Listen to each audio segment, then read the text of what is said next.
One. Oh shoot! I give it early. Hey! Good morning, John. Good morning, Mon. How are you?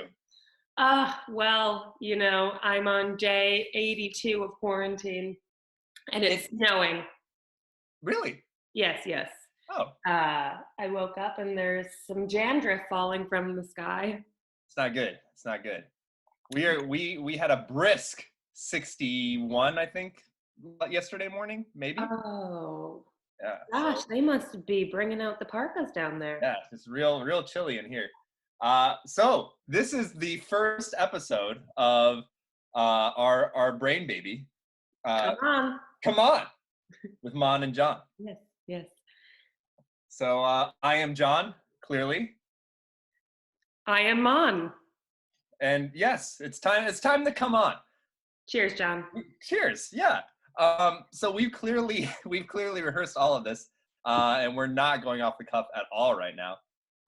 But figured that we could just get a little bit of introductions, since some of you know who I am but don't know who Monica is, and then some vice versa. And we talk a little bit about how we know each other, and then we'll bring on a guest. So it's going to be a good time. Alas, John, let's hear a little bit more about yourself. Oh, well, so I am a young coach in his early 30s, living in Florida. And I am on quarantine. I am also furloughed, so I don't have active employment right now. So this was something that just came up in my mind. I was like, hey, you know what, Mom? Why don't we just try this out, since I'm doing absolutely nothing with my life. So that's You're this. looking beautiful. Yeah. But really, there's really not much more to me other than rowing and coaching, but not rowing or coaching now. So there's nothing to me at this point in time. Yes. And I'm Mon. I round up to 30, and I am also a coach, but I like to feel like I am more of a life coach to the younger generation, helping them navigate the avenue of life. They rarely listen to me, though, so I don't know how effective I am at my job. But I am currently quarantining at my parents' house because I felt like my apartment was too small. And I wanted to opt in to live with my family during this time. Of course. You know, on day one, it seemed like a great idea. But like I said, I am well in the weeds now, as they say. You're in it. I'm in the thick of it. And so I feel like I opted into this experience because I've always felt like John and I could be the next morning television hosts. I particularly am a fan of Live with Kelly and Ryan. And I think that John makes the perfect combination of Ryan Seacrest and Kelly's husband. Oh. Yes, a beautiful man-child, as they would say. So I'm sure you all know what I'm talking about, and you can get that visual in your head. But yeah, that's why I'm here, why I'm in this, and it's been great to be able to chat with John more than we've chatted in the last 2 years. Yes. Yeah. It's brought us back together. Yeah, it has been lovely. I was very concerned that we were going to get through all the good material in our earlier chats. Like, we just, as we were catching up, things just started coming out and we were just laughing. Yes. But let's chat a little bit about how we met. I wanted to delve in because you mentioned that I was an anomaly to you. Oh, yes. And I wanted to. I was itching to talk about it yesterday, but I wanted to save it. So we met. We're itching that you were an anomaly? Yeah, you said anomaly. Yes, you were. Oh. You were just a presence around the space at which I worked. And, you know, there was this figure out there named John, and you were very elusive. and I had no interest in actually reaching out to become friends. That's funny because I would have actually, once I went full time, I would have said that you were probably the nicest coach to me at that time. Like I would say Wow. you, varsity boys coach, and that would be it. Wow. Yeah. Oh yeah. But I think it was probably just by nature of proximity. I was just there. You're not a mean person. Well, I have a general life philosophy that I don't like to bring people down, even though I might not want to be friends with them. Right. See, Right. I have this blessing in my life that I have grown a nice number of friends that are very close to me, and it's like I'm very hesitant to bring new people in because I don't need them. Right. But, that doesn't mean that I need to push them away per se. But I mean, kudos to you because you broke into I that. broke in there. I got in there. Yeah. Yeah, you broke my shell. Oh well. Yeah.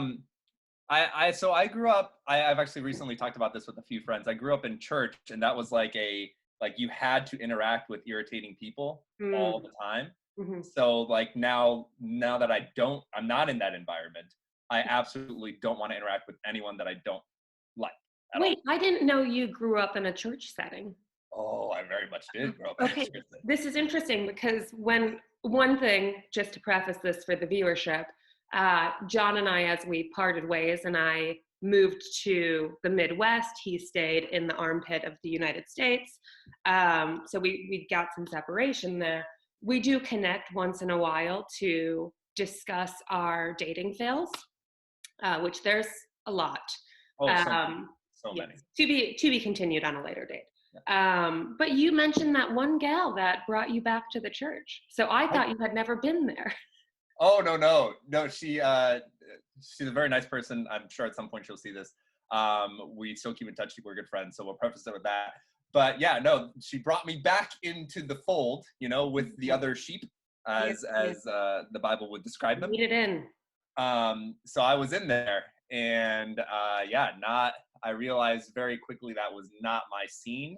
Mm, Again, for the previously established reasons, like I am very selective with my friend group, mhm. and having to interact with a group of people that I like, some of them I just don't want to interact with. Yes. That didn't mesh well with the like love your neighbor type thing. I'm not a good. I can respect my neighbor. Yeah. I can maybe if mail is sent to me, I'll just bring it over to their mailbox, but that's about it with my neighbor. Like that's about it, unless I like them. And then That's more than some people can say. yeah, you know I've met some mean neighbors. but like don't get on my lawn. Like don't be on my lawn and tell me what to do with my space, like True. neighborship. And that's, I think, that didn't mesh. Yes, yes. I mean, one way I welcome people into the lawn chair next to me is if you bring me an adult beverage. So that was the thing. I thought that I frequently brought this up to multiple church people, and it didn't seem to really mesh well. I was like, and we talked about this, like we could bring alcohol into the mix, right? But Mhm, more alcohol than like the communion stuff, like mhm. active mimosas at church brunch, like boozy brunch, church boozy brunch. That would, yes, yes. John, I think we talked about this a little bit. We could fix church if we made it a boozy brunch type deal. You've got a vision. And sometimes I think if you grow out your hair, you would be a nice image of uh, Jesus. So that just Not put on some Caucasian Jesus, Birkenstocks. not Caucasian Jesus, real Jesus from Hmm. the Middle East. Yes, yes. An actual portrayal. Yes, So yeah. maybe even if you just want to get in like a play or a nativity scene, I recommend it. I could be a baby in a manger, I feel like. Oh my gosh, also you should come up to my church, which this is where I did actually get quite a few of my friends, because I grew up in the church too. I went Oh, to a private Catholic school for kindergarten through 8th grade. oh wow. So I built some good friendships there. However, now we really bond over the summers when we get to go to our church festival. And we well, the priest wasn't for it, but we brought this idea to the community of making T-shirts that say "Drink for Jesus" uh, as a fundraiser, because ultimately it's just we put this big tent up in the backyard of our parish, and it's a beer tent.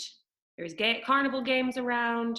Mostly the revenue is made off of the alcohol sales, so why not be truthful with ourselves and say we're drinking for Jesus and make a little more money off it? For sure, for Mhm. sure. Yes. Did you just look at the chat? We are now getting word now from our correspondent in England Mm, that also, if anyone knows what a boiler is, I don't. But it apparently has water. But there's water everywhere, and she needs to Peter. rain check. So it's just us, Mon. It's just us. You. I was looking on the chat on the Zoom call. Oh, no, no, no. Oh, gosh. Well, that's fine. This will be a good introduction and a test of our communication skills. For sure. For sure. And so I think we're both pretty used to have to fly by the seat of our pants. Yeah. The beautiful thing about this, what we're doing right now, is that I'm finding so much more about you. You were a Publix employee. I was. Yeah, I was a Did you bag boy make when I pub was subs? 14. I no, well, no, actually. So yeah, I was a bag boy for a year and some change, and then I started working actually at a Christian bookstore right next door to that Publix. Yeah, and then I Wow. was in the cafe there. Wow. Yeah, oh yeah, I was real deep in that culture, real Uh-huh. deep. Um, and then I when I left that Christian bookstore, oddly enough, so my brother is a much better man than I, and so he does not lie. Oh. Uh, I had already turned in my 2 weeks, but I was like, I just like don't want to go to work. So I like told them I had a family emergency.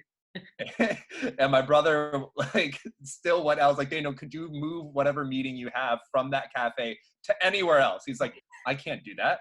It's in 30 minutes. I can't change the location. I'm like, there's a Starbucks 2 doors down. Just go there. Mhm. Apparently he showed up at the cafe after I told my boss that I had a family emergency. And then he's like, oh no, John's sick. And then they're like, how about you just don't come back? So I think I left, much like I left the church, in disgrace. So Got it. Well, it's about the journey, not the destination. yeah, yeah. For sure. Is that applicable here?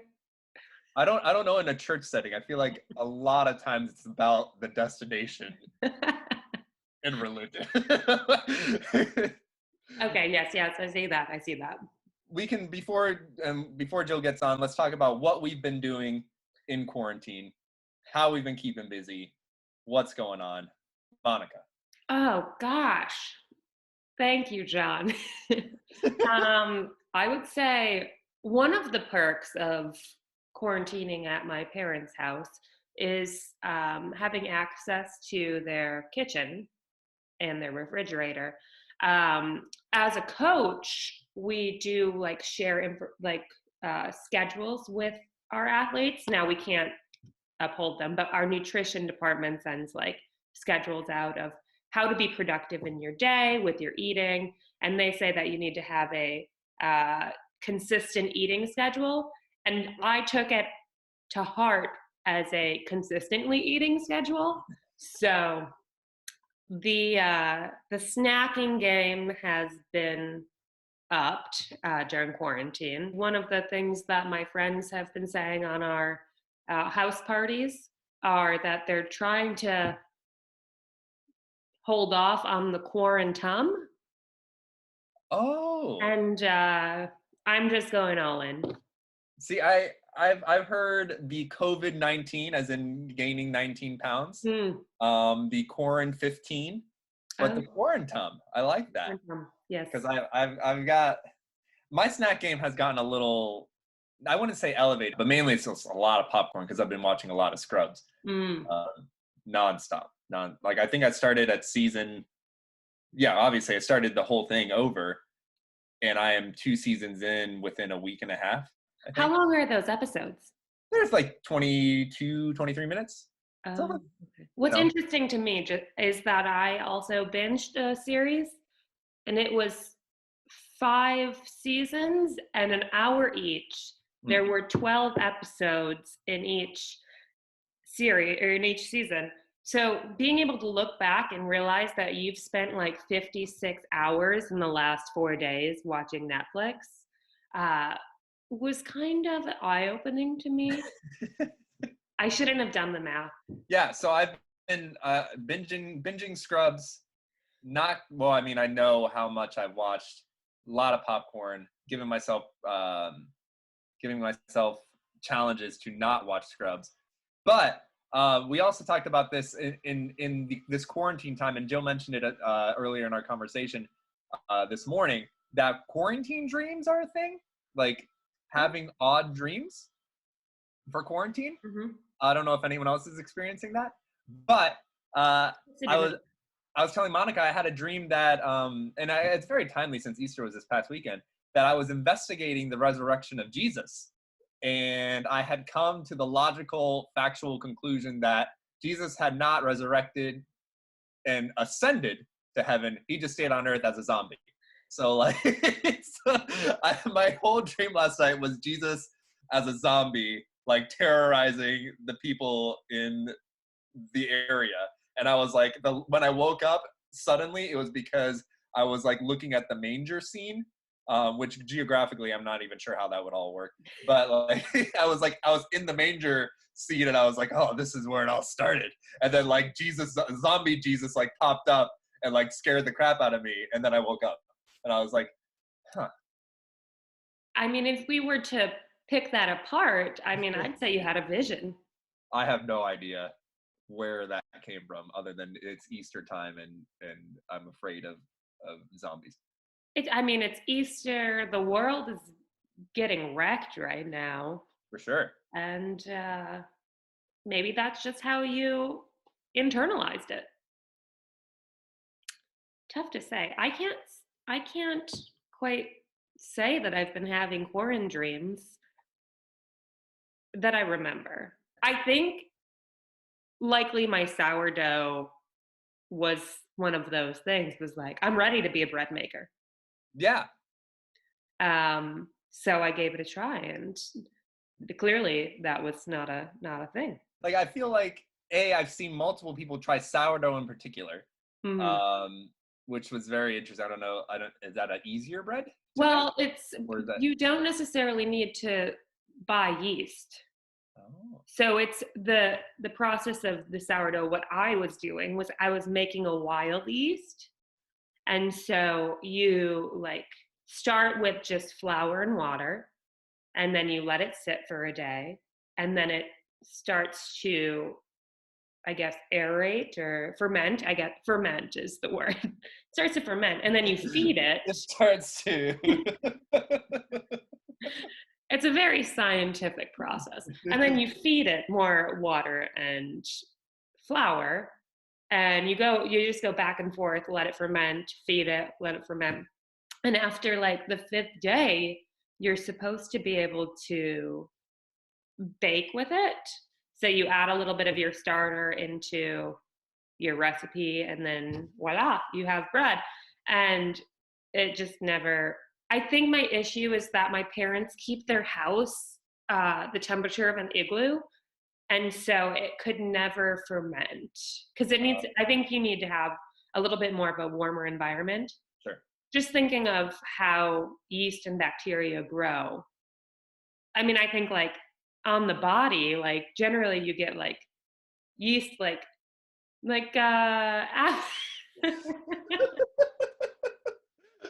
just want to let you go. I'm like, please keep talking about how many times in this conversation can she say yeast? It needs to be warm, dark, moist places.